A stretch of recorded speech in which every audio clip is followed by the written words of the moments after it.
Welcome to Tech for Novice channel dedicated to technology-related information for novice in simple language. Thermography Part 1 and 2 deal with basic IR theory of thermography. Please check the links below if you wish to watch. It is the third part in thermography series dealing with composing infrared images for temperature measurement. Unlike visual image, IR images need to consider target size, temperature range, reflection during composing images. We will explore important aspects of taking images with specific examples in this video. This video covers how to compose IR images properly for thermography, which is the first important step, as there will be no return if mistakes are done at this stage. Thermal tuning is the process of enhancing image contrast by adjusting colors. It will be covered in next video.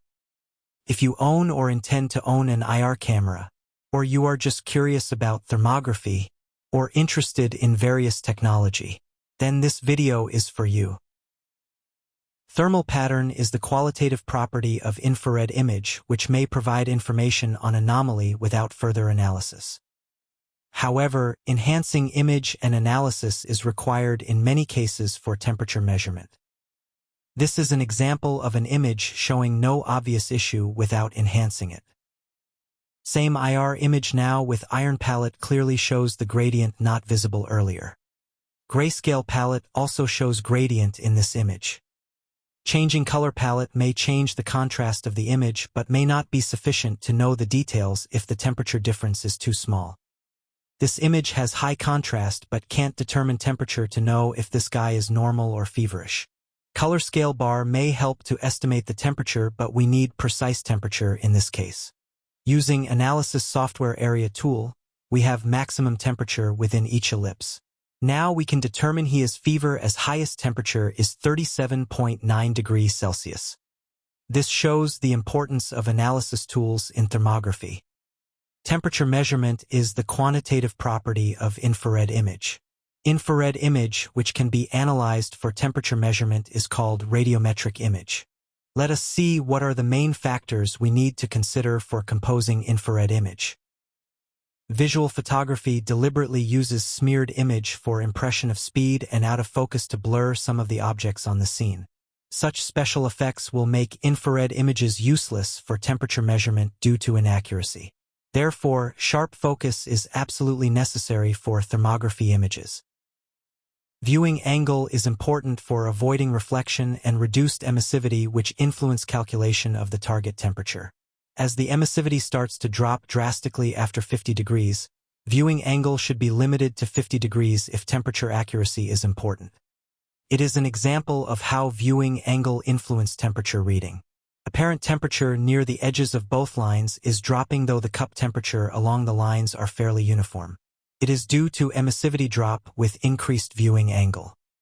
If the inspection object is not flat, such as storage tank or chimney, then the image should be taken for a small section at a time around the object for accurate measurement. Temperature readings near the edges of each image should be ignored. While avoiding 0-degree viewing angle will avoid reflections of camera and operator, we need to be careful with reflections from other sources surrounding our target object. If we compare the 4 images of the same object, we see apparent hot zone, brighter area on the image, has changed significantly. It shouldn't change so drastically if it is actually hot. It has changed due to difference in viewing angle, which changes the angle of reflecting sources. If the temperature pattern or hotspot changes or moves with slight movement of the camera, then it is a reflection.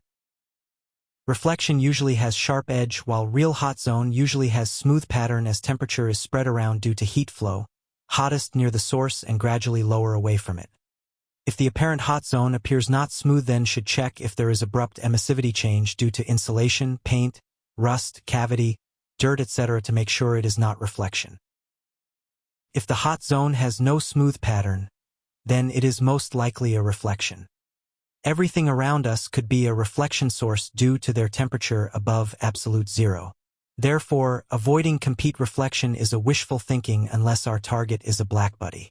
Our goal should be reducing the intensity of reflection to practical limit by avoiding highly reflective target and high temperature reflection source by changing viewing angle.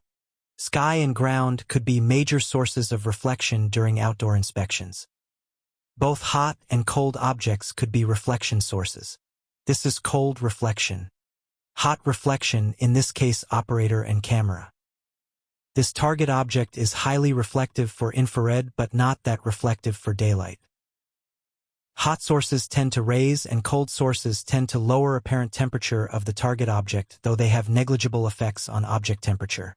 In real world, radiation is scat and each pixel receives radiation from more than one section of the object due to multidirectional nature of the emission, imperfect lens and movement.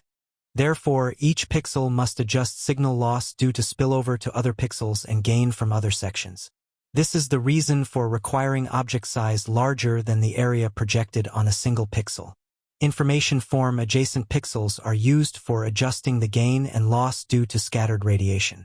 In addition to sharp focused, minimum target size should be at least 3 times IFOV if the camera is steady relative to the target and 7 times IFOV if the camera is handheld for accurate measurement.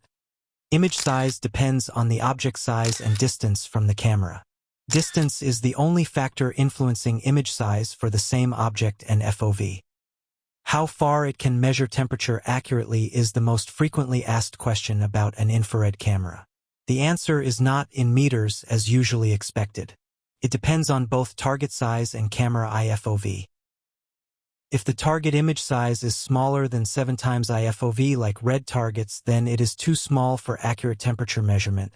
Okay, if it is at least equal to 7 times IFOV like green targets.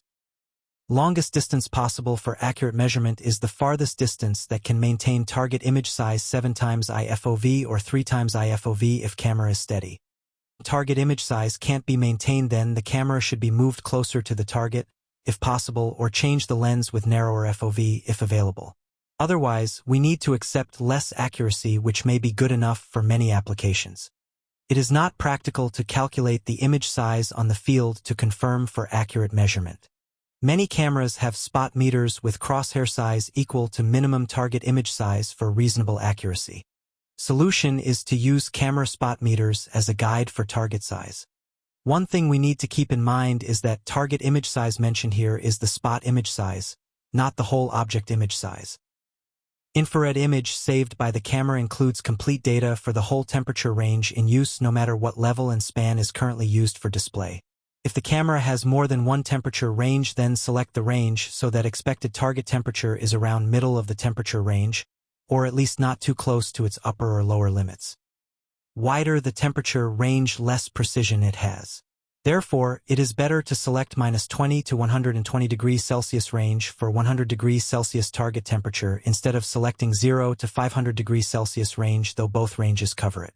Or exceeds selected temperature range, then the image is called saturated. Out-of-range temperatures have no precise temperature value other than indication of exceeding certain temperature. Auto range adjusts level and span to include temperature of all objects within FOV. It reduces contrast if the objects have temperatures close to both upper and lower limits of the selected temperature range. It is useful for scanning to find out temperature of all objects within FOV before selecting an appropriate range. It is a good idea to start with auto range and adjust level and span manually for higher contrast suitable to see area of the interest clearly. It is necessary to select appropriate time of the day for inspections in some cases. Equipment running with different loads during different time of the day should be inspected when the load is highest.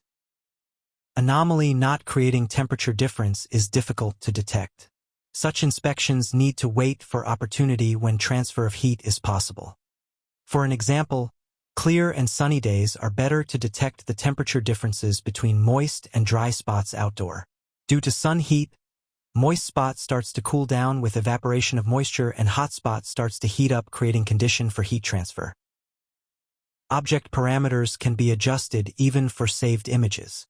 Therefore, we don't need to overemphasize on correct object parameters on the field if accurate temperature is not required when doing inspection.